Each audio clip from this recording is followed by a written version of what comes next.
Clearly we are professionals. Do not attempt this at home. All right, folks, good evening. Welcome back to another episode of vBrownBag, the weekly IT video podcast, where we bring you experts in the wide world of technology to talk about their favorite topics.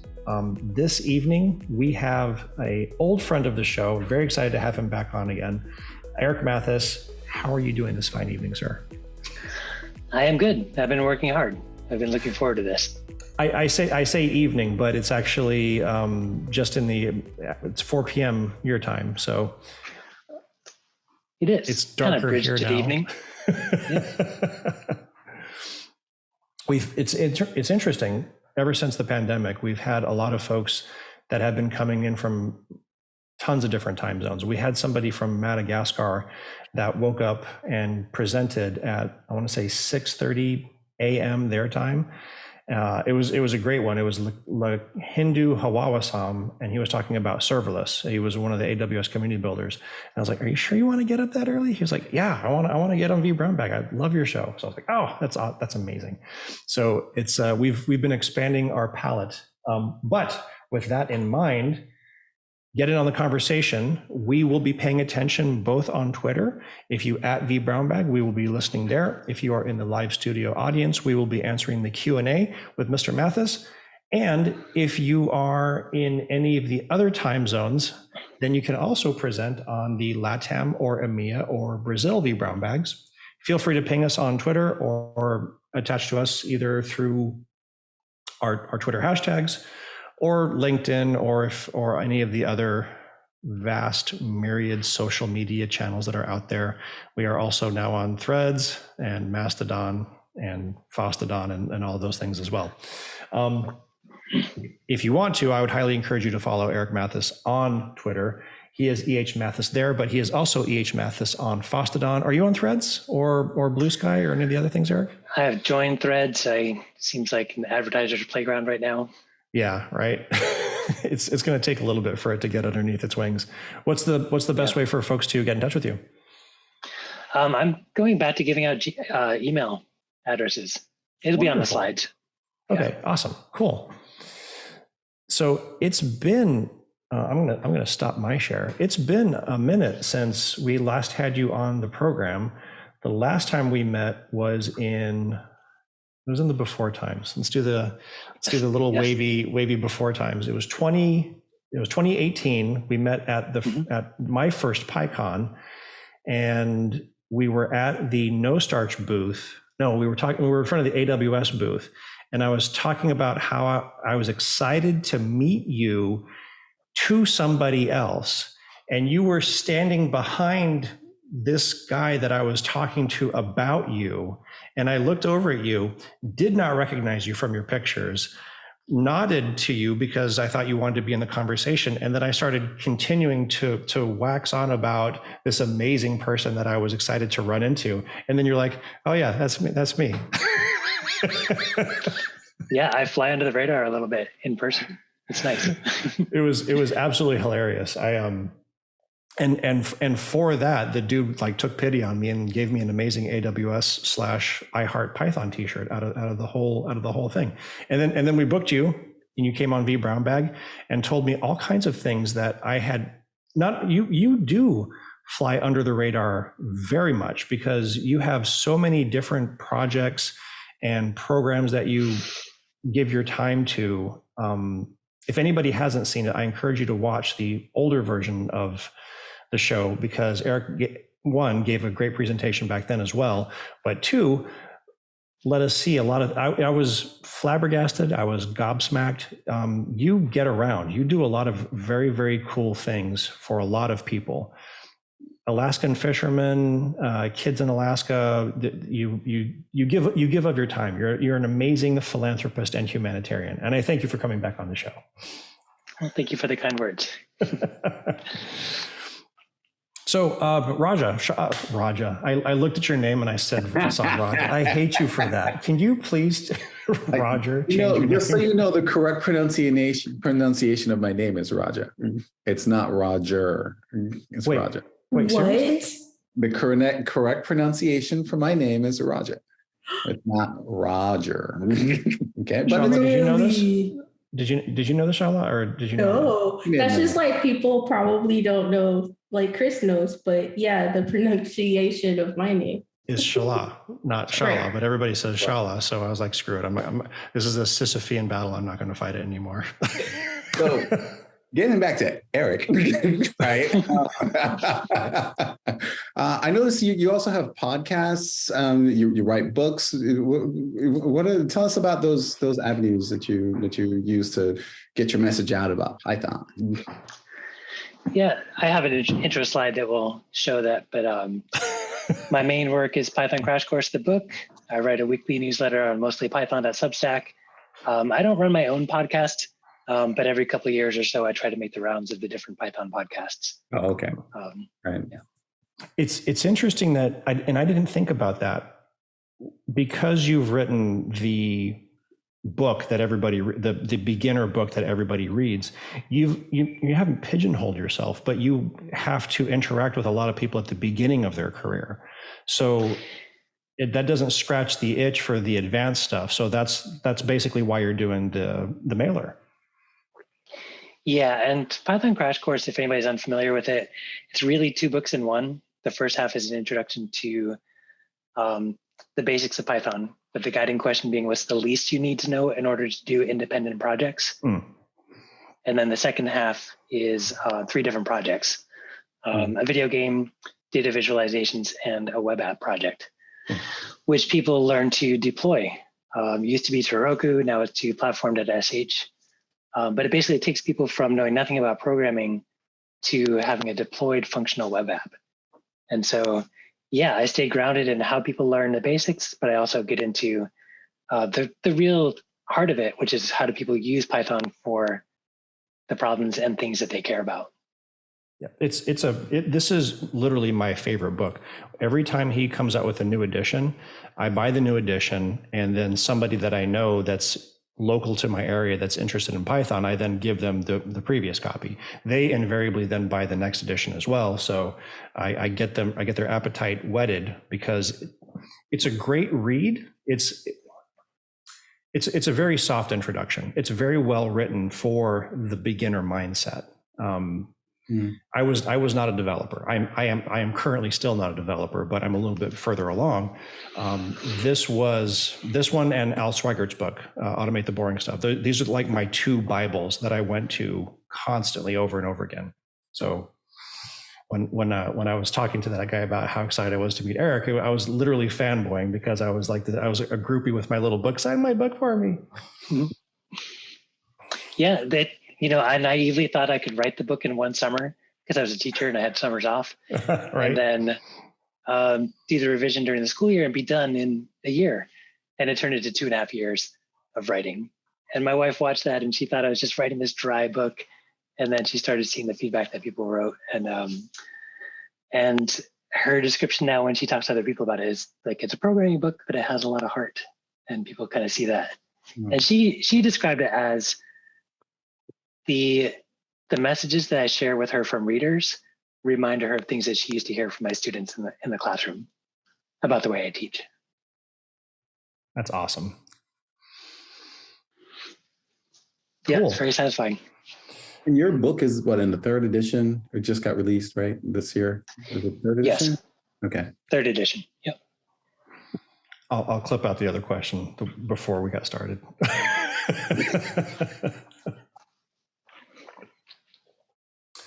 Awesome. So welcome to the viewers. Eric, if you wanted to flip over, this is going to be like an organic presentation. I know there's going to be a ton of questions. The last time that we were on, we definitely ran out of time before we ran out of questions. All right. Well, I'm a teacher, so my job is to over prepare. So I probably have 4 hours of stuff here. So actually, I will let you. Chris is fun to work with because Chris is like the ideal student. He has to pay attention. So I can say, does that make sense, Chris? And other people can jump in, but you have to, huh? Yeah. All right. So I'll go through That's this. why I brought 2 other students here with us. Everybody Yeah. has to pay attention. So Chris asked me what I wanted to speak about, and I said, I've been really interested in testing for a variety of reasons. And he said, well, we need a better title than just test your code. So I said, okay, how about sleep better by writing Python tests? And it could be wordsmithed a bit, but that point is clear. There's a slide coming up soon that says, I love tests, I love testing, and I really do. I'm not somebody who sleeps a lot, but I like to sleep well. And if you have good tests and you've chosen your test carefully, they do let you sleep well, sleep better. So just like these puppies. These are corgi puppies. One of them is going to be in our house in 2 weeks. So, and if anybody would like to get in touch, best way these days is Gmail, Matthes@gmail. The social networks are collapsing and imploding and coming up like ephemera. So email is a standby. Feel free. All right. So what would we like to do? Just a bit more about myself. Hello, world. I'm going to share some opinions, maybe assertions about testing. We'll go through a few testing stories. And when we do that, each of the projects I'm going to share is interesting, and we could talk for half an hour about each one. But we'll try to keep the focus on what's the takeaway about testing from these projects. And then we'll try to test an untested project. And the reason I'm going to try to go through that is I think when we look at testing, we tend to either, here's a function that adds 2 numbers, here's a test for it. And you might come away with some things if you've never seen testing before, but it's kind of too simple to bring back to your own work. But if you try to test a big, complicated project, it's really hard, and you can't really get through that in a short period. So I'll try to show you an appropriately scoped, untested project and start to build a test suite for that project. And we'll do some conclusions wherever we land. All right, so we've already talked about this. Writing this book has been a privilege because it kind of takes everything I had always tried to do in the classroom and just expands it to anybody who's interested in learning Python from a book in the world, and has opened so many doors. I'm also writing weekly at Mostly Python. We mentioned that as well. And I am building a project called Django Simple Deploy. And for anybody who has built a Django project, Django is interesting. I feel like web apps are democratizing power, because if you have an idea and you can build your idea in code, then you have a solution on your computer. But how do you share it with everybody else? When I was growing up, you had to find a company that would just print floppy disks and distribute them to the world. And if you had an update, you had to get that company to go update all those floppy disks. So these days, what does that look like? If you can put your code behind a web app, which is really just a website. If you can put your code behind a website, you can share your work with the world. And so deployment is that cliff that people get to where they have something that finally works on their computer, and then they say, how do I share it? And people are like, deployment. Oh.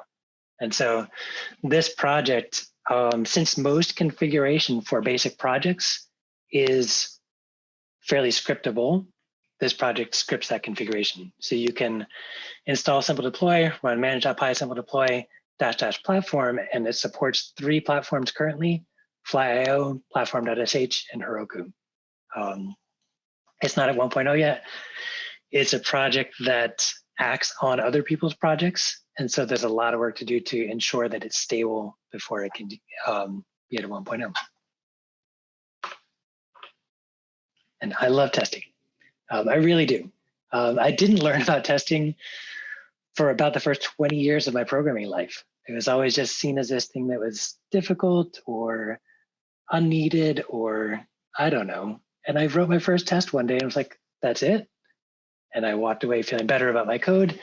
I slept better that night, and I've loved it ever since. All right, so that said, I do understand that tests have made some people's lives worse. So there are tests that do help you sleep better, run better, climb better, enjoy time with your family better. There are tests that make your life worse. So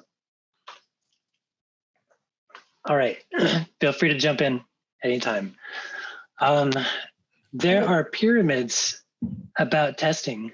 Good.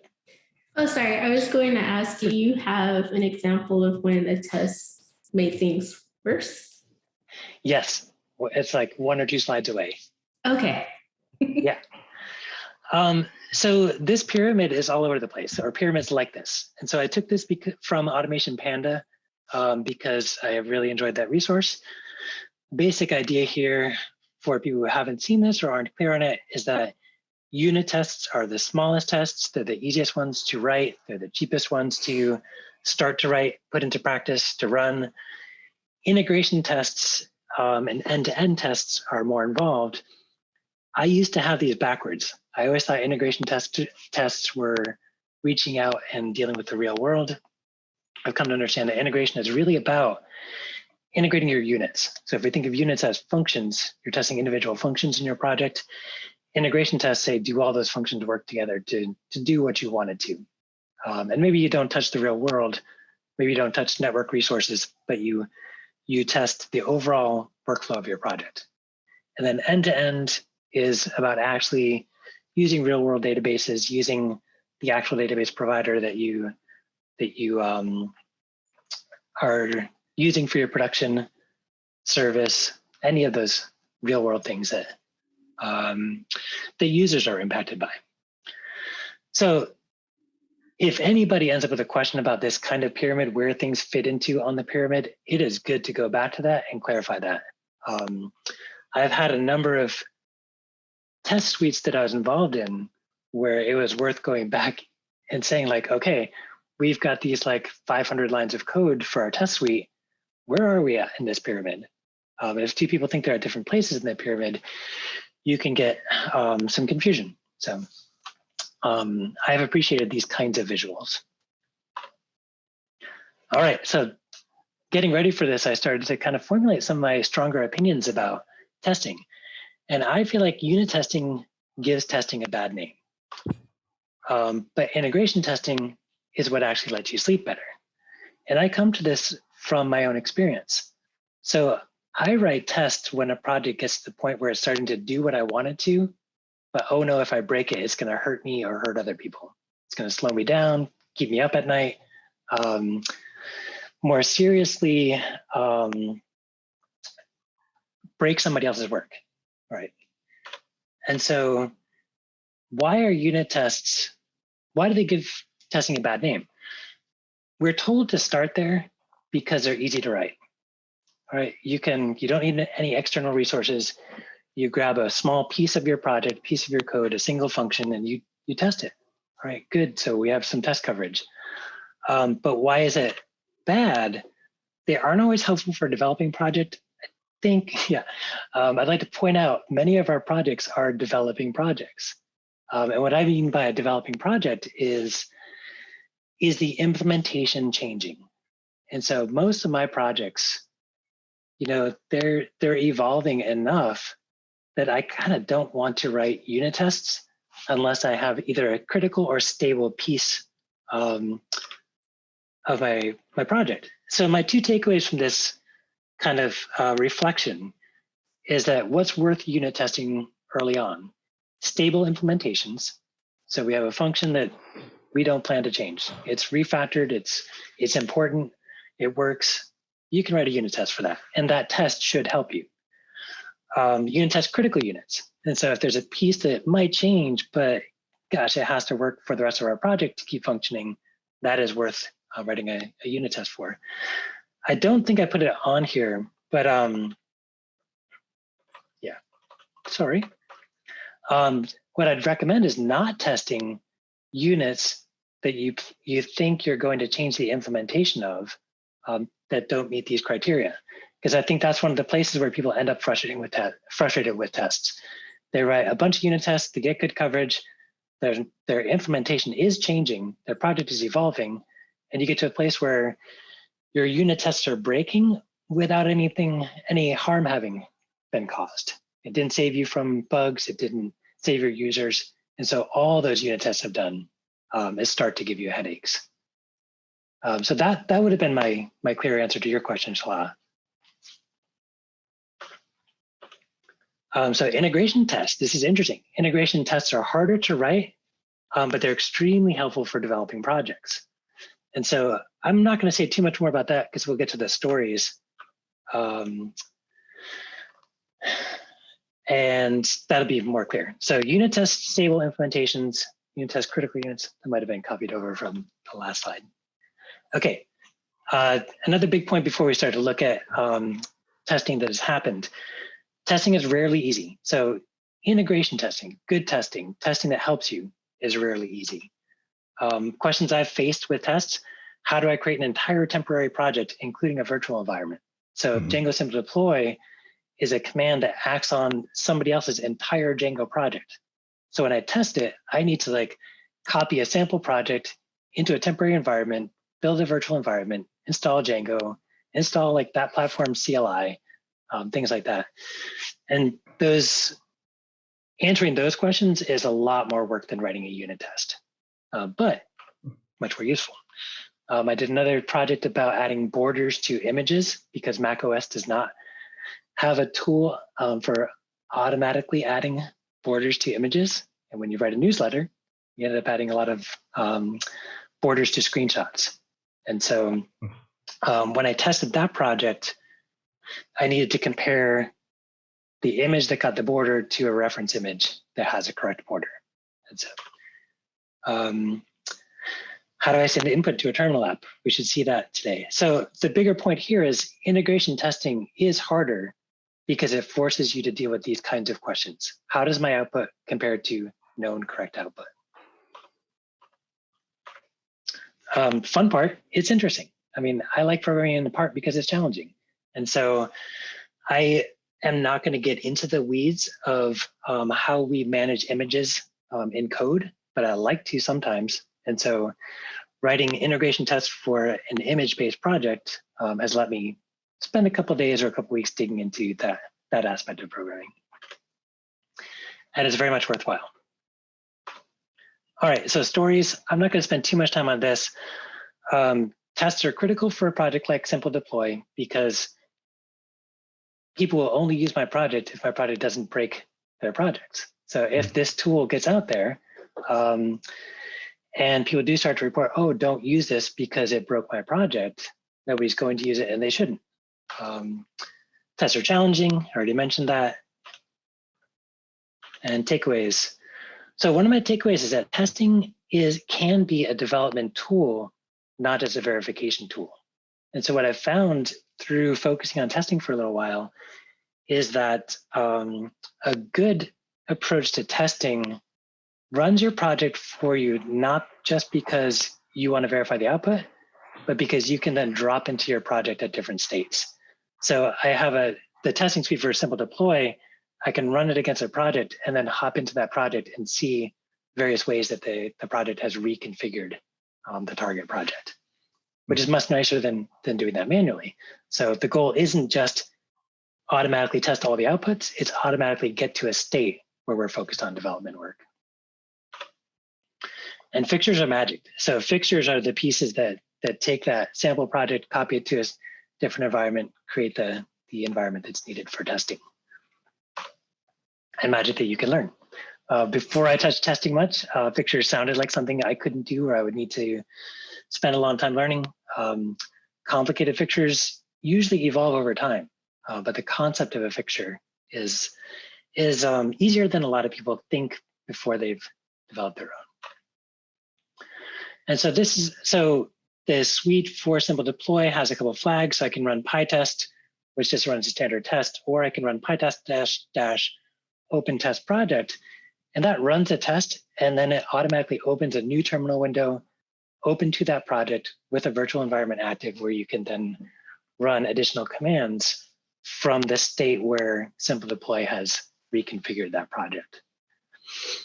Also, I've made a flag PyTest -- PyPI. So after making a release, I can run this, and instead of testing the development version, it reaches out to PyPI, grabs the newly released version, and runs those same tests on the released version. But more importantly, it creates environment just like an end user would.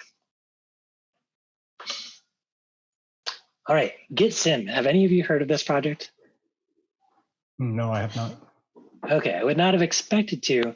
So one of the articles I wrote recently was exploring Python repositories on GitHub. So I looked at what were the most popular non-AI Python projects on GitHub in the last year.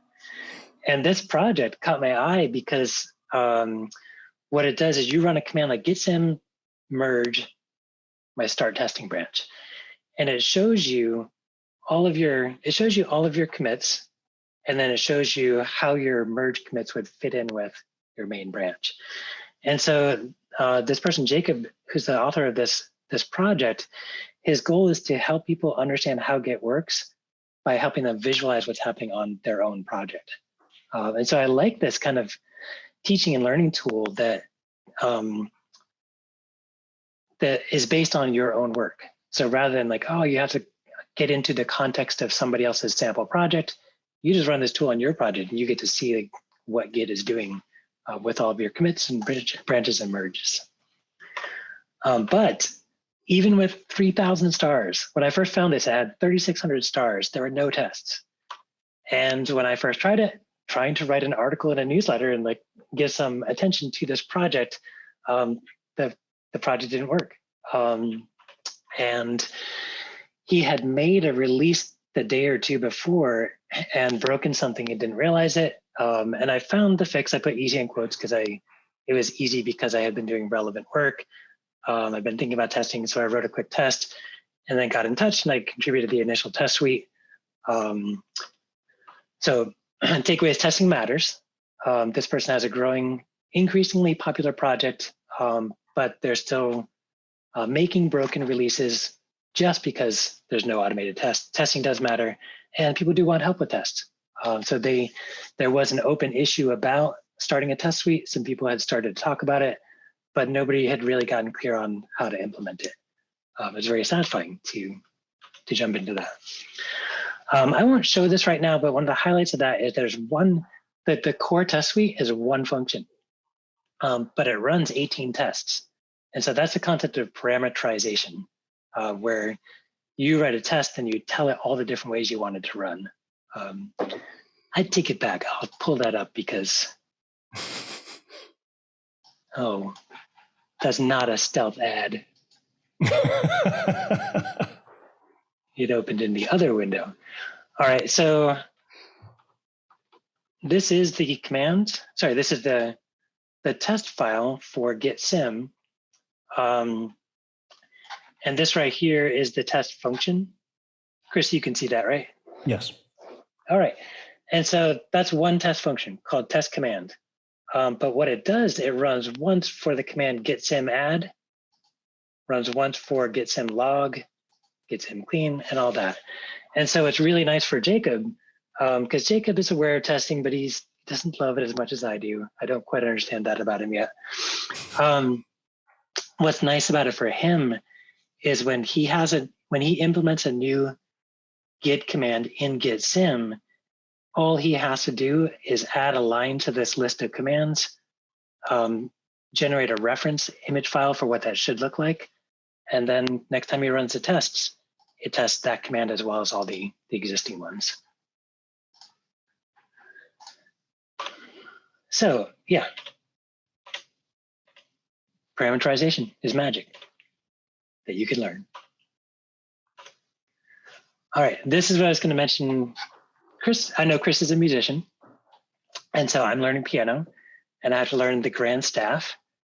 And for anybody unfamiliar with piano music, this is the grand staff. It's where you have a bass clef and a treble clef on the same stave page.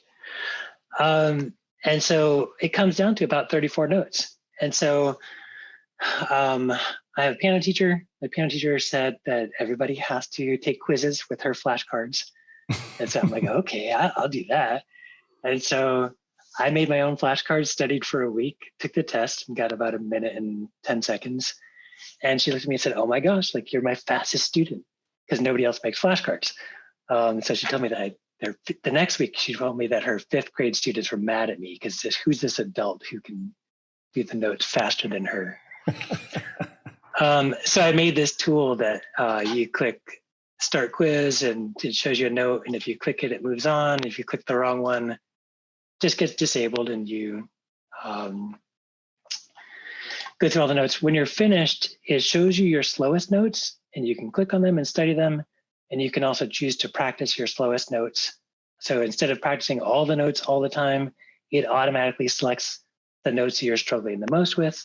And then you can retake the test and it's awesome. It's like my stack of flashcards that's always adjusting to what I need to focus on the most. So testing this, I'm better than fifth graders. But I do want to help them. And so this tool is fun. For me, I have to share with you all that this is also motivated by like most tools that we see like this are just like covered in ads. Maybe they're part of an app that asks you to like upsell every once in a while. This is the old internet where we just had good tools that worked and did things better than you can offline and kind of left it at that. So this test is fun to watch and I'm going to run this test for a moment. I don't want to spend too long on this. I don't want to spend too long on this project, but one thing I want to do is like break it up into a bass clef and a separate treble clef so that people don't have to learn the whole thing all at once. So I want to test it because I have broken it numerous times. I don't want to break things for those fifth graders. So here's the test run for that project.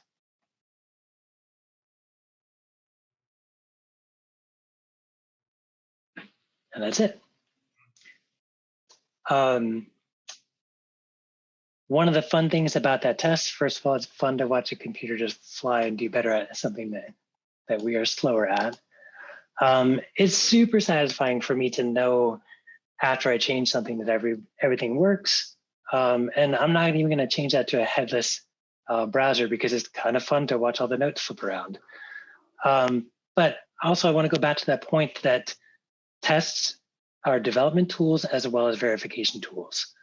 One thing I can do is throw a sleep call into that test at any point, and then that browser stays open and I can interact with that project at any point from that point. So if there's an issue with, say, how does it deal with somebody pressing the wrong note, I can put sleep 30 seconds after the point where the test clicks a wrong note, and then I get to interact manually with the project in the state where somebody has just clicked the wrong note. I think that's most of the stories. Takeaways: testing as a demo tool. So if this were another hour, I would put that sleep call in right now and show people what it looks like to pause in the middle. I'm not going to, but you could use the testing to create demonstrations. So I'm fortunate enough to not do Zoom presentations too often. So I apologize for the back and forth on the presentation. Oh no, this is fantastic. This is absolutely great. You're doing great. This has been awesome. So the next thing we're going to do is look at an untested project and try to write some tests. Because I think one of the challenges people have is, okay, yeah, I've seen tests, I've run tests, I've added to tests, but I would have no idea how to go from a blank page to tests. So before we jump into that, is there any questions or comments about any of the stories or related stories? That was actually one of the big requests that we adding tests to an existing project which was not designed to be test driven is of particular interest to me because I have suffered through that before. Yep. from Bill in the audience. Yeah, absolutely. And so, one of the points I'm going to make is I'll come back to it, but I'll just point out right now that that's a very common problem. And so knowing that you may want to add tests, even if you don't have time to do tests early in a project, pushes you in a direction of paying attention to, are you going to be able to automate your project? So there are some choices you can make early on that help out if you know you're going to write tests. And if people didn't make those choices, I agree, it's hard. You kind of have to re-architect some things.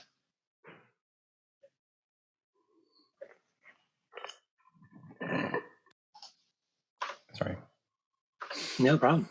All right, so testing an untesting project. Discussing testing is hard because you need a small project, but a non-trivial project.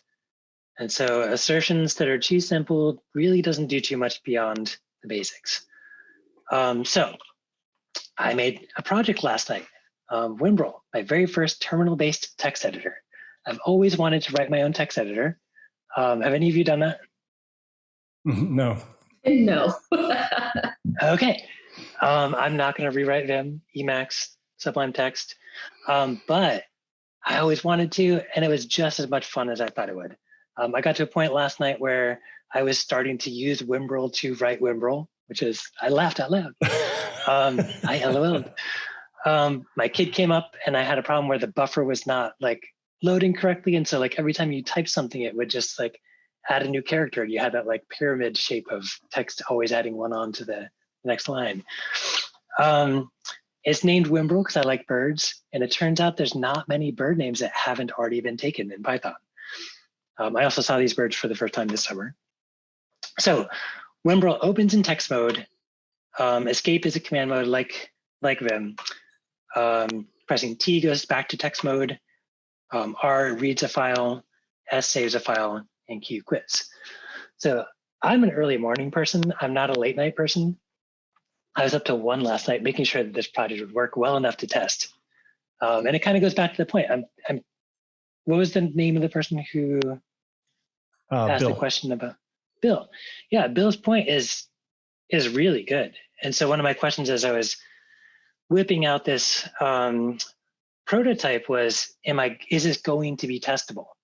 It turns out it is, but it was not obvious. All right, so it works, time to test. We're not gonna write unit tests. All right, so I'm gonna pull up this code, all of my windows. I have like 18 windows open when I'm working. So putting everything onto one screen is kind of funny. Once Funny, we not in a graduated good from way. multiple monitors, it's really hard to go back. Like when I'm using a laptop on the road or something, I'm like, I need 17 screens. What is even happening? I'm this close to, because I had the ultra wide. Are you getting another one? I'm gonna stack it. Are you serious? Eric, she has the biggest monitor on the planet. It is not only that, she's got multiple inputs. So she was running multiple systems into this one. It's literally like a swimming pool in front of her. It's ridiculous. I can't believe we're getting another one of those. Yeah. I keep wanting to get a third monitor, but I have never been able to justify it. So hats off to you. All right, so Wimbrel is a terminal-based text editor. I'm going to show it to you in a moment, but I want to just point out that it's a class. It's got a number of methods like initialize or init, paint screen, so that's how you redraw the screen every time. Run, which is the main while loop that runs forever and just waits for input. Get character, because the interesting thing about writing a text editor, Chris, my favorite student, have you used the input function in Python? Sure. Yeah, okay. So one of the interesting things about input is it waits until the person presses enter. With a if you're building a text editor, you can't use that because you don't want a person to have to press enter after every letter that they're typing. And so there's this method get character that gets a single character. And so my point in showing all this right now is that these methods absolutely should change. If I take Wimbrel any farther, those functions should be there, but they probably shouldn't have the same implementation. And so there's no point in writing unit tests. So if somebody was like, okay, your project is taking off, it's on GitHub, people are giving it some attention, make sure you have some test coverage. If I go down the road of writing unit tests, I'm going to make more work for myself that doesn't give me much benefit at all. So that's that bigger point earlier about unit tests kind of give testing a bad name. And I think I'm forming the opinion that I think we should stop encouraging people to go write unit tests and be more thoughtful about when do you start to use them, write them, and what units should you target. So, okay. they would be easy to write. All right, so integration tests is where I want to go. I want to know that I can run the editor from another .py file. This is Bill's question. Hope it's okay to keep saying your name. You've raised a good point. So if you can run your project from another .py file, that's an indication that your project is testable.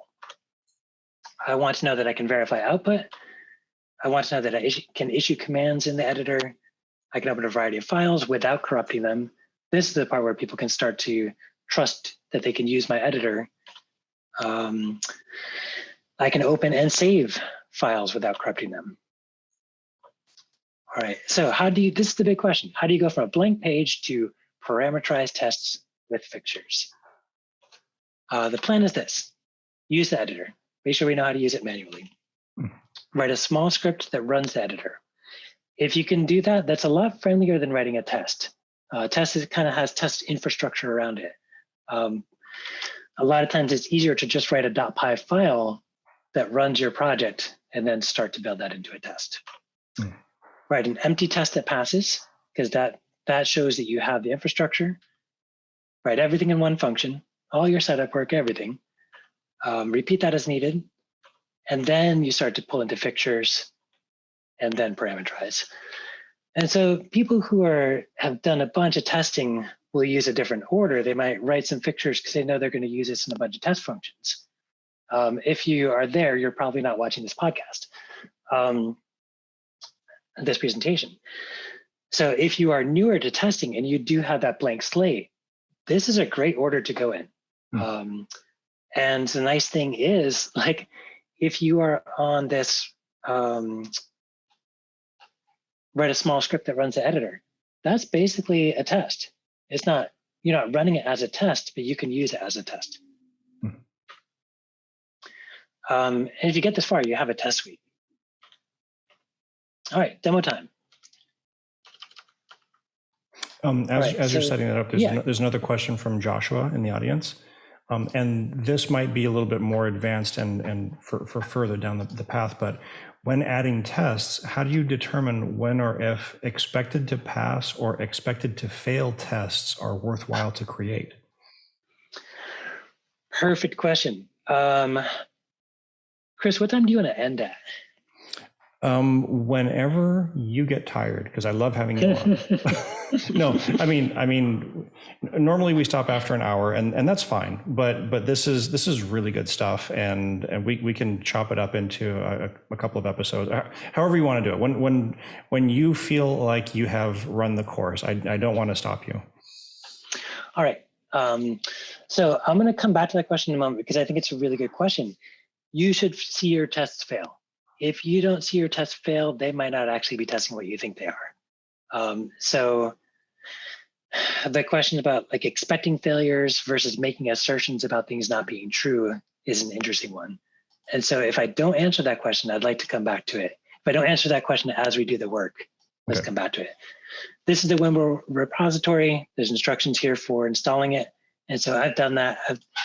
I want to point out that I'm working now in a clone of the project. I did a testing branch earlier to make sure this would work, but I'm now working in a fresh clone of this project. Excuse me. Happens to the best of us. Yeah, I'm not used to working in front of people.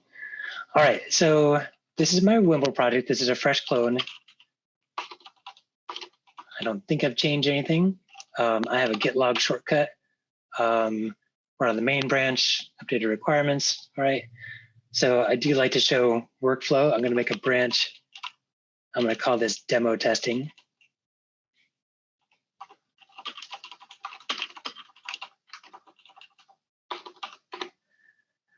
All right. So let's run it because nobody here has seen this before. All right. And it looks a little odd. I'm going to make it bigger. It looks a little odd because it's giant text, share my screen text. You can drop it down a little bit if you want to. I think it's going to be helpful. Let's see. All right, so good enough. I also don't change my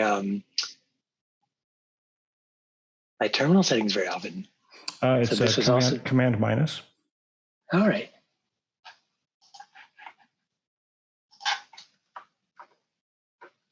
Oh yeah. Okay, that's probably good. Yep, that's perfect. Thank you, Chris. Mhm.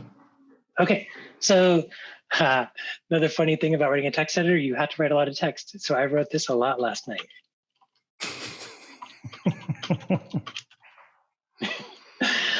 And so you can type, and I couldn't do that last night. It was typing over itself. Buffers were all doing funny things. It works now. Escape goes back to command mode. Escape Q quits. Thank you for trying. Run it again. It starts out in text mode so that people know how to write right away. Here's the fun part. I press escape for command mode, R for read file, and we can do wimbrel.py. And we're looking at Wimbrel and Wimbrel. This is the magic. Wow. Yeah. It's like Inception.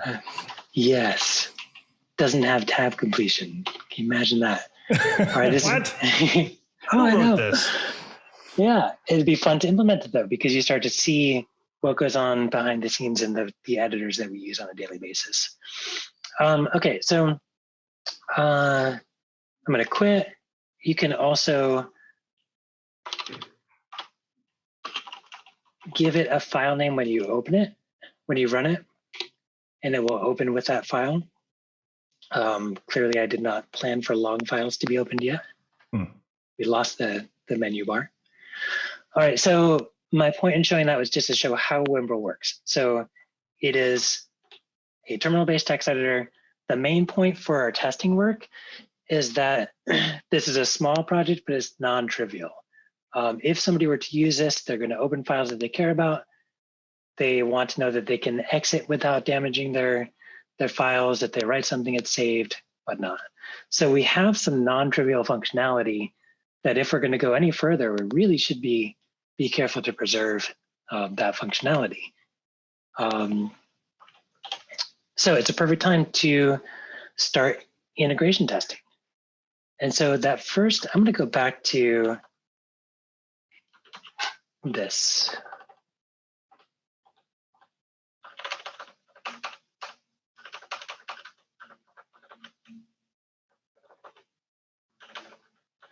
Okay, these are what we want to do, but what I want to keep up is this. All right, so we did the first bullet point, use the editor. The next piece is going to write a small script that runs the editor. And so I sort of cheated. I have that. I'm going to use Sublime Text for the rest of this and not do any more work in my own text editor. You can see the run Wimbrel py is there. But I'm going to make a fresh version of that. I'll call that run Wimbrel demo. All right. And I am cheating by looking at my earlier work, but I think it's for a good reason. All right, so there's a library called pexpect. Has anybody speaking heard that before? No, I haven't. I saw it earlier in the list, but I hadn't seen it. So it's a utility. It's an old utility imported from Unix to Python that lets you issue commands to a terminal. And so here's how it works. Child equals pexpect dot spawn, and we're going to run Wimbrel. All right, so all we're trying to do right now is run Wimbrel from within another .py file. This is why I still use Sublime Text and not integrated terminals. I like my windows to be separate.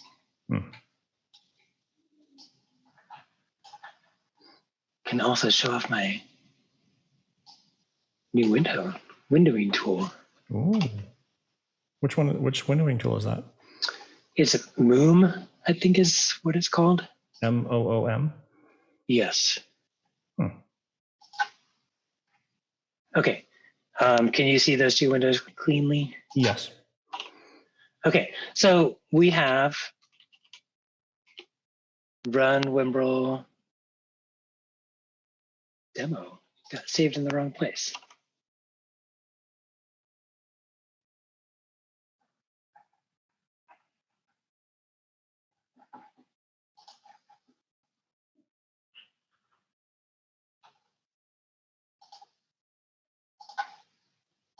I think I have the wrong file open.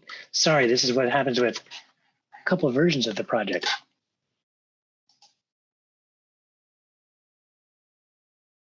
Perfectly okay. This is what happens when we run live demos on vBrownBag.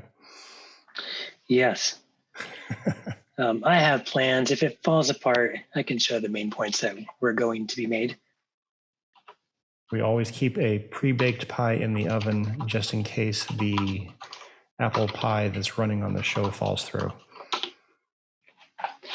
Yes, I had success at last year's DjangoCon because I had to switch platform hosts during my demo, but my tool supports different hosts, so it worked. All right, there we are. All right. So we imported pexpect. I always write except. Child equals pexpect dot spawn, and we're trying to run Wimble. All right, and this should be here.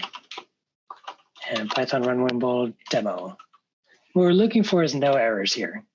All right, good.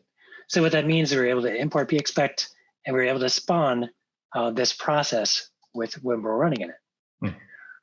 Where we really get to is this. So it's called pexpect because it lets you start to expect things, child.expect, certain things about the commands that we issued. So what I'm expecting to see is Wimble in the output. Because when we ran Wimble, it always said capital Wimble in the upper corner. So we're expecting this to run. All right, so no errors. It's really important. I liked that question about expected failures. All right, so I think this is spawning Wimble in an invisible terminal that pexpect manages, and it's seeing Wimble in there. But I don't know that. Maybe it's just doing nothing and failing silently. So I like to misspell Wimble. And now I expect a failure. All right, and I got one. And so this is basically saying, it's harder to see on this, in this big display, but this right here, this before, this is what it's actually seeing. This is what pexpect is seeing. It's seeing the menu bar, but it's not finding, it's using regular expressions. It's looking for Wimble in that, and it's not finding it. And so it's erroring out, throwing an exception. And so sorry, who asked the question about expected failures? That was Joshua. Bill? Bill asked about yeah, it was Joshua that asked about expected failures. Yeah, and so that is a really, really good point. You should look for failures, especially when developing a new test suite. If you don't see them, you may not be actually testing your project. All right, so what this means is this shows that this project is testable. And we're actually starting to sort of test it.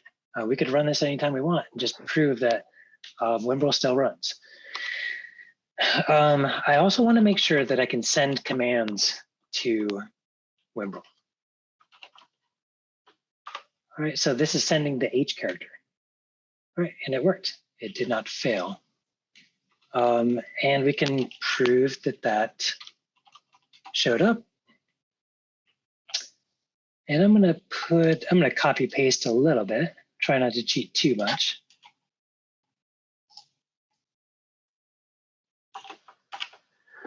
All right, what it's looking for here is I know that Wimble always ends its title bar with quit and then 2 blank lines. And so the first output that we should see is right after that. So now that we've sent the H command, I'm expecting to see quit, new line, H. All right, no errors, that worked. Looking for failure, if I put E, because all my family is the 3 E's. I'm Eric, my wife is Erin, my son is Ever. We love E's. It's going to time out after 3 seconds. I put a 3-second timeout on that. And so, bigger point here. This project is scriptable, it's testable. We can find the output that we want, and we can find output that we don't expect. We can prove that our tests are working. And that's all I really need to do with this. And the bigger point here is, I could prove that we could get into the command mode, go back to the text mode or whatnot, but I'll save that for the test. The bigger point here is you don't have to write a test if you're new to testing. You can write a .py file that exercises your project. And if you can do that, you'll probably have a pretty straightforward experience moving into testing. Any questions, comments on that point? What's really cool about this episode in general is we just had Rosemary Wang came on and talked about how to test infrastructure as code. And I'm immediately seeing the synergies of how we could leverage Python and pexpect to do the exact same thing here as we were seeing in some of the Terraform examples that she was using previously. So this is closing a loop in my head. That's really cool. Yeah, I watched the first half of that talk. A lot of the content is out of my wheelhouse, but I can certainly follow what's happening with the testing. And I noticed that she was using PyTest, but it was an existing test suite. Right. So that was some of the motivation for this. So we're on this point, write an empty test that passes. All right. So all I've done to set this up is install PyTest. There's nothing else that I've done. This project has no tests. Ooh, maybe I didn't.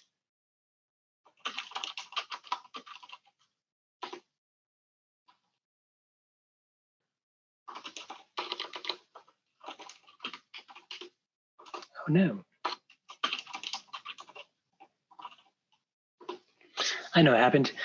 PyTest is in the requirements on the testing branch. I'm working from the main branch that doesn't have any testing. All right, so good point there. If you have a project that isn't set up for testing, install PyTest. And now I also forget if I have a test directory. I do. All right, so I have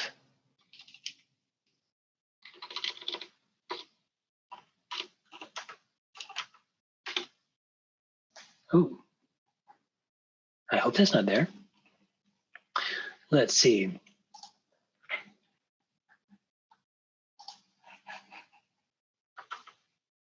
If it is, we'll destroy it. These are the kind of demos that I like though, because it's so real world. So it's not just like everything just like works, it's just like stuff happens. It's how you get through it, Yeah, I have always taught that way because one of my frustrations as a learner has been seeing things that are polished without seeing the creation process. Yep. It kind of gives the impression that, oh, I should be able to get there right away. Behind most of that is a whole bunch of trial and error. All right, so what happened is I was making sure this demo was basically set up, and I did create the empty tests and integration tests folder, and I made this test core functionality.py file. But that's it. So it's an empty file. So we can run PyTest, and I think it's going to do nothing. Should do nothing. Yep. So it recognized that there's a test directory, I think maybe, but it didn't find any tests, no tests to run. All right. So to write the first test, what we really are going to do is move some of this work over into a test file. And so we're going to need pexpect. I'm actually going to do all of this. Bring it over. PyTest is really nice because all it is a function. Test run Wimbrel. Doesn't need anything. And we should I'm gonna do what I said back here, because I think this is really important to emphasize for anybody that hasn't built a test suite from the ground up. Write an empty test that passes. That's huge. So what does an empty test that passes look like? It's this. So any function that starts with the name test underscore is going to be recognized as a test. PyTest will discover it, pick it up, and run it. And so it did. It found that test, it ran it, it passed because there's nothing failed in it. It happened very quick because it's not doing anything. All right, so what that does is it shows you, okay, I have an infrastructure for writing and running tests. So we're actually, I'm careful about clicking on my presentation window because I think it's going to move to the next slide. We're actually 4 bullet points through that, or sorry, 3. And so we're on the 4th, write everything in one function. So we're going to move the code from this demo, this run Wimbo, and move it over into this function.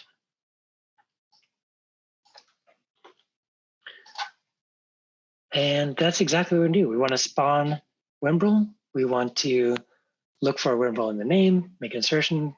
We're even testing that we can send a character to it and that it's there.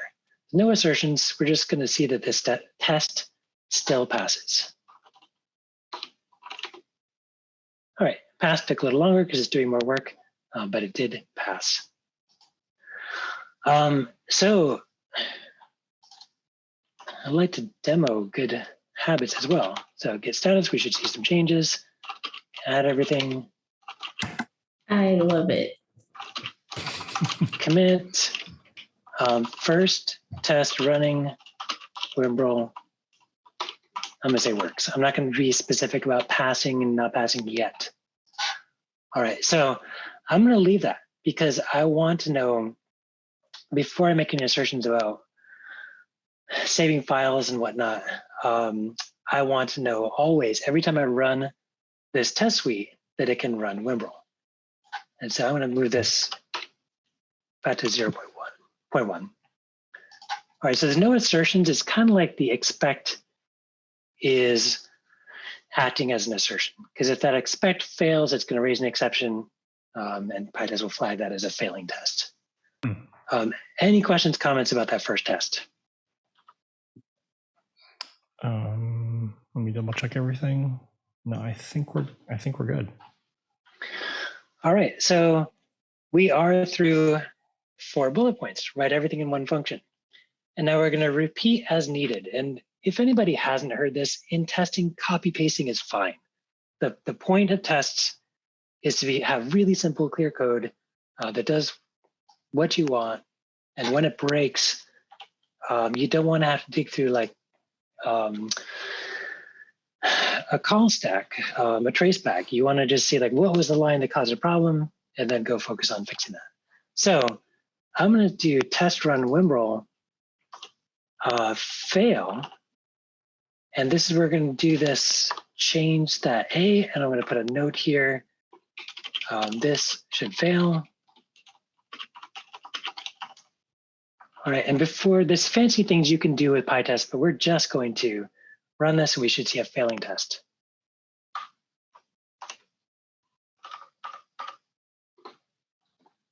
Oh yes, and it's giant in our face because it's large presentation.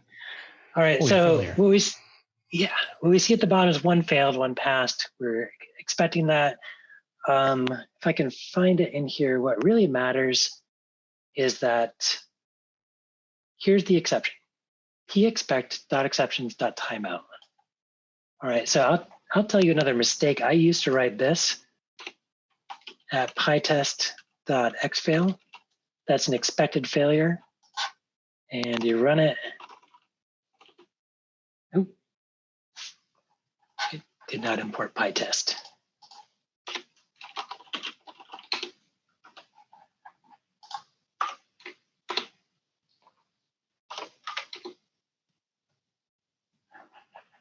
PyTest.mark.xfail. I never make these mistakes on my own. Okay. I shouldn't even say that. Sorry for the bad habits. Make those mistakes all the time. So here's the important part. One passed, one X failed. It was expected to fail and it failed. This is actually not the appropriate use of XFail. XFail is meant for, you have a test for a bug, the bug is still in your code, it fails, but you don't want that test to keep failing. So what we really want to do here, take that out. What we want to do is, forgetting this off the top of my head, PyTest has a raises context manager. And so what we do is with pytest.raises, and what's the exception that we expect to be raised? PyExpect.exceptions.timeout. This is what we saw in the output. Mm-hmm. All right, and so we're telling PyTest that we expect this line to raise the timeout exception. Mm-hmm. And this is what we want. We're testing for failure. That test passed. We are proving in our test suite that we can run Wimbrel, see output we expect, and also see output that we don't expect. And it's just the timeout exception, so it's not the X fail, which could have covered anything. You're being very tactical about the failure. Correct. And it's pretty interesting because I had a failure earlier where pexpect was just not able to run Wimbrel for some weird reason, shells and all that. And it's this combination of the two tests that's important, because the expected failure passed, it didn't run, but the first test failed. And if I didn't have both these tests, I wouldn't know that there's a problem with pexpect. And so this is, I won't go back to the slide, but that point that good integration tests are hard to write because they bring up interesting challenges. It's enjoyable, but it gets to be challenging. Go ahead. Sorry, one of the questions that's always kind of like plagued me with testing is, does the testing suite evolve as people screw up more and more? I mean, is it like there's the things that you think of when you're making it, but then it actually like hits the real world, and then you're like, why did they do it that way? Then you have to write. Then is it always an evolving process, or as you get more experience with it, as you have, do you just kind of know the corner cases because of decades of watching idiots like me smack their heads against this? Does anybody else on the panel know the answer to that? There's a really clear answer to that, if I'm understanding your question right.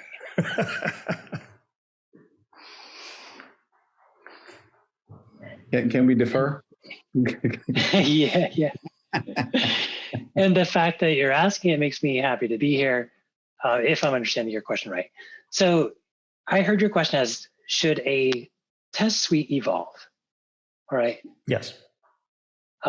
So absolutely, 100% yes. One of the clearest uses for tests is to make sure that any bug that comes up never appears again. Mm-hmm, mm-hmm. And so what you do, like if you started to use Wimbrel and you reported to me, oh man, it was working for my text files, but I opened a JSON file and it was all corrupted. Or I opened a JSON file, I worked with it, but when I saved it, it was no longer valid JSON. Then I would write a test. Before I touch Wimbrel's code, I would write a test where it loads a JSON file, does what you did, or some minimal version of what you did. I would expect to see that test fail, and then I would improve Wimbrel so it can handle JSON files. I run the test suite, it should pass. And now, anytime anybody ever makes a change to Wimbrel's code base, we're going to make sure that your bug does not reappear. Gotcha. And I believe that's what people mean by regression testing. We're testing that we don't regress back to older bugs. I could be wrong about that, but that's been my understanding of what regression testing is about. Gotcha. And I'm not a fan of test-driven development. I think there's a lot of dogmatism around that. But I am a huge fan of writing a test every time somebody reports a bug. Because I want to sleep. I don't want to stay up fixing bugs. Well, then more than once. That spawns another dumb question on my part. What is the difference between test-driven development and writing tests for your development? Test-driven development is writing this test suite before we write WebRoll. Oh, I see. Okay, got it. There can be, you can do some work where you say, the kind of test-driven development that I'm quite okay with is I want to implement this feature. I want to write it. We have a test suite. I want to write a test that should pass if this feature is built, and then add to it. So test-driven development, the healthy version of that is like, yeah, you understand your test well enough that you can write a test suite reasonably efficiently and then write code that meets that.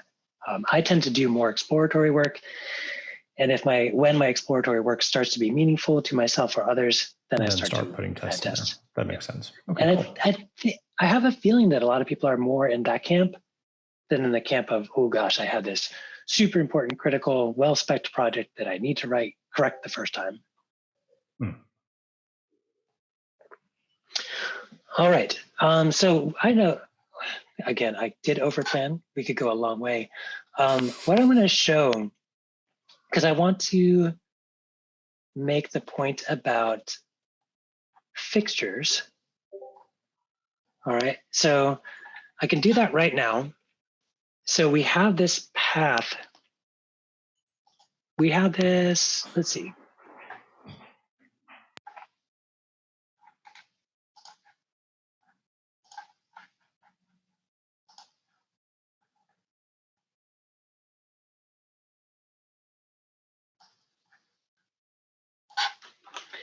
I believe I can do this quickly.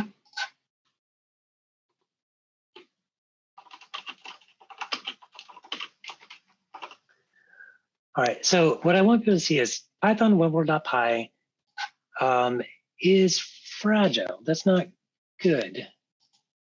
All right, because tests are passing in the top level directory. But watch this. If we go to tests, integration tests, and it's perfectly reasonable to be doing your tests within your test directory, it's going to fail. It's failing because it's not finding WebWorld.py because it's not in the integration test folder. And so where is it? I'm copying and pasting. It's in this file's parent. That should be .parents3, I think, or something like that, /WebWorld.py. So it's where test core functionality.py is, go up a couple levels, then look for WebWorld.py, and that's the path to WebWorld.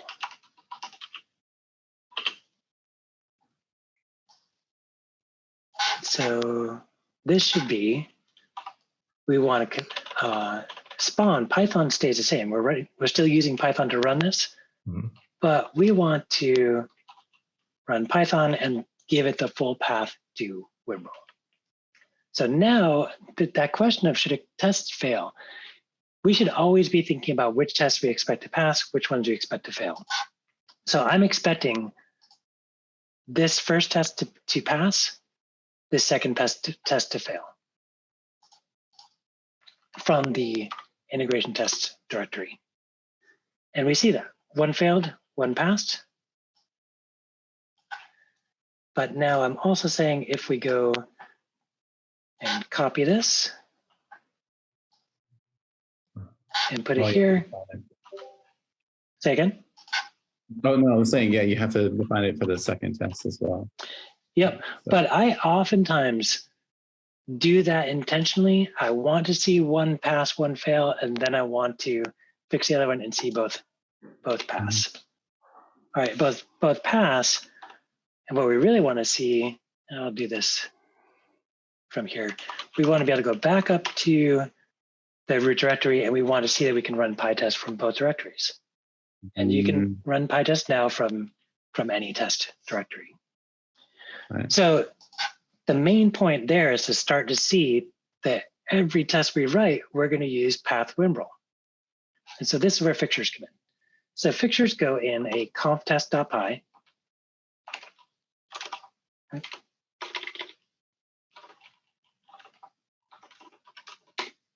Looks like configuration, but it's really a place where you can just write functions. And so we're going to write a fixture. Fixtures require PyTest. I'm going to write the function first. It's wimbrel path.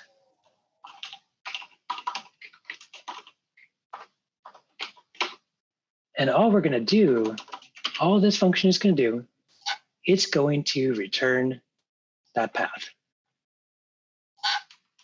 So it's going to figure out where wimbrel.py is and return that. To make it a fixture, decorate it with pytest.fixture and give it a scope. Scope is how many times do we need to rerun this for every function, for every module. This is going to be the same for the entire test session. All right, so the function wimbrel path returns the path to wimbrel.py.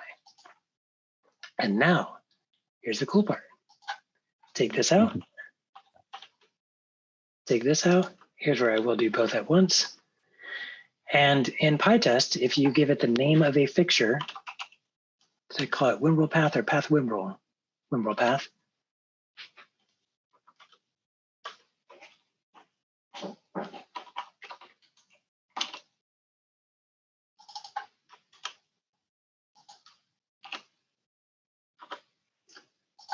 And run this. This should work. Oh no. Oh yeah.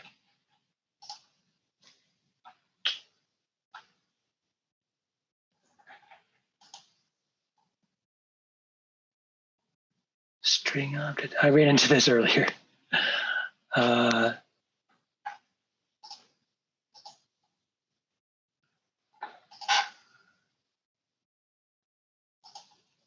I think it's this. I think this needs to be a string.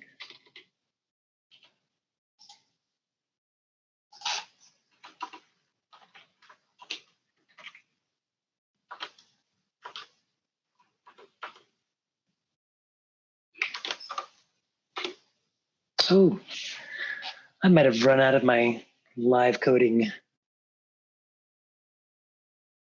String objects.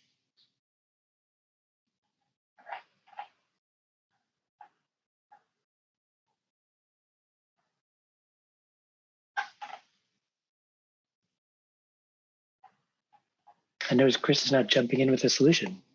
Well, the path, so when you're passing in wimbrel path, and then you're leveraging it for path wimbrel. Yes, yes. Thank you.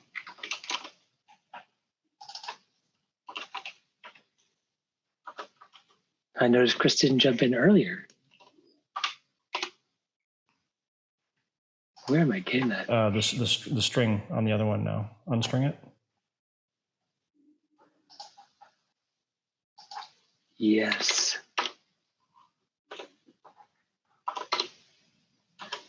Hey, do you want to be a pair programmer? I would love to be a pair programmer with you. Oh, gosh. Fudge.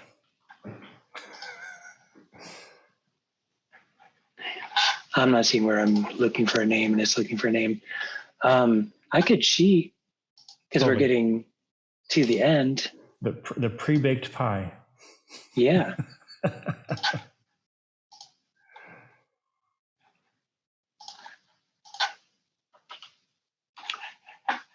And this reminds me, it's reminding me, Chris, that one of our first earliest conversations was Python. That's right, it was, wasn't it? Right? Yeah. Yeah. I probably pointed to Eric's book back then too. You did. You did. Little did you know I'd be failing in front of you. No, you're doing amazing. You get a pass, 100%. Oh, I don't even know what was in there. All right, so this is a good point to probably bring it back to and bring it to a closure. So the bigger point there was that we start to have multiple files. It's perfectly reasonable and appropriate and even good to just copy paste your initial tests and then start to pull out the parts into fixtures that are working. This is a one-line fixture, but a lot of fixtures become more involved. Like if this were to grow, I would end up having a fixture, I imagine, that builds a temporary environment where we can read, write different files. We can drop into that environment to look at those files and see in real time what's happening to them. Maybe when it fails, go to that environment and then look at the files as freely as we want to and not have to write code that examines those files. I would like to close out, if it's okay, by showing where this ended up. Yes, absolutely. And so it ended up. No, you cannot talk anymore. You are done. Hey, somebody needs to tell me that a lot of times. So this is what I think we see a lot of times in presentations, the finished version.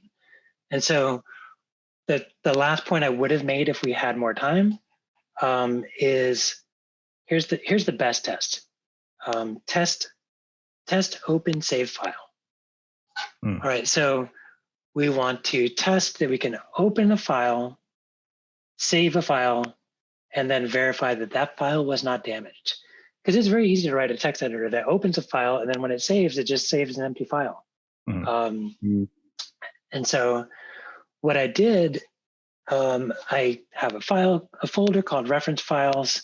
It's got like greatbirds.txt, and it's the funny part is it's got Wimbrel in it more than other birds.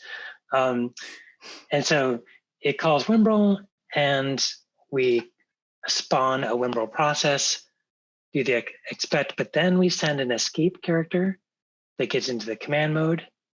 We send the S character, which is the save. And then we assert, and this is where we start to make assertions.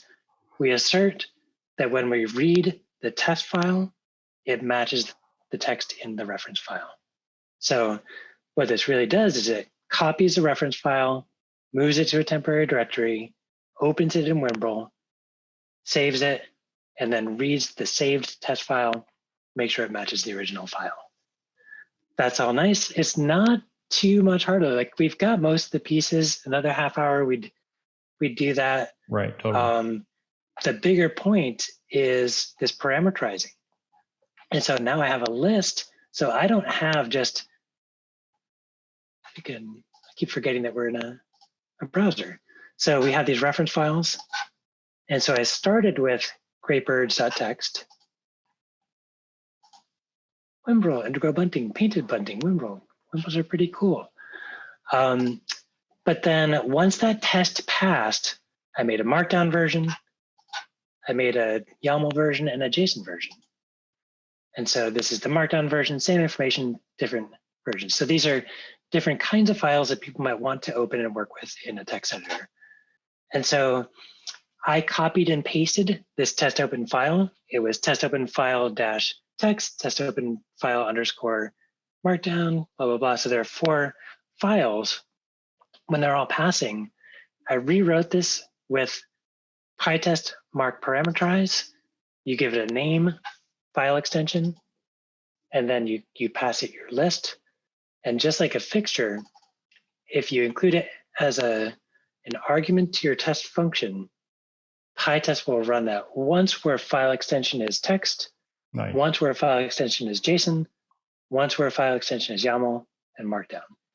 And so then you get this nice clean, it's way more important than just like, ooh, a little less code. You get one clean function. Your question about maintenance, if your project evolves, you're maintaining one test function. If we want to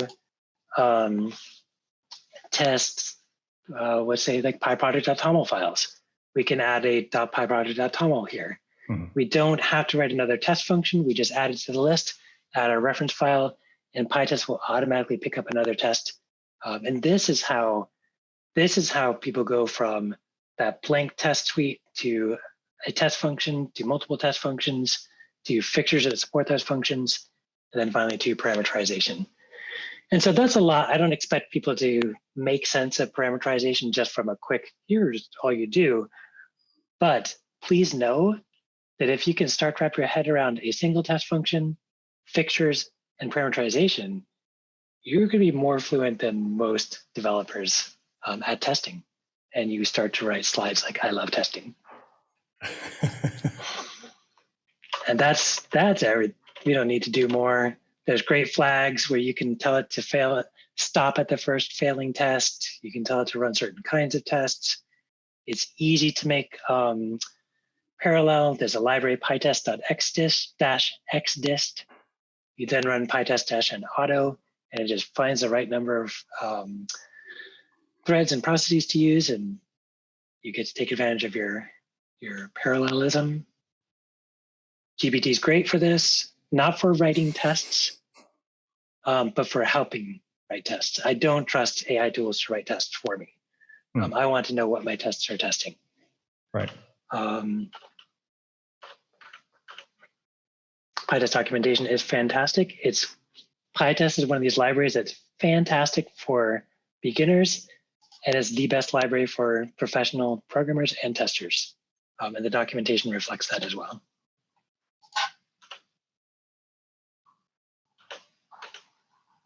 So write tests that let you sleep better.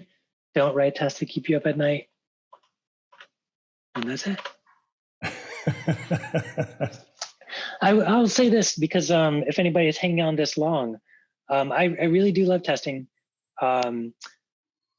If people are struggling to get a test suite started, that's kind of my sweet spot right now. And so if anybody is listening and would like to pitch a little assistance, feel free to write an email about what your project is. And if I have time, I'd be happy to hear you out and see if there is any help that I can offer.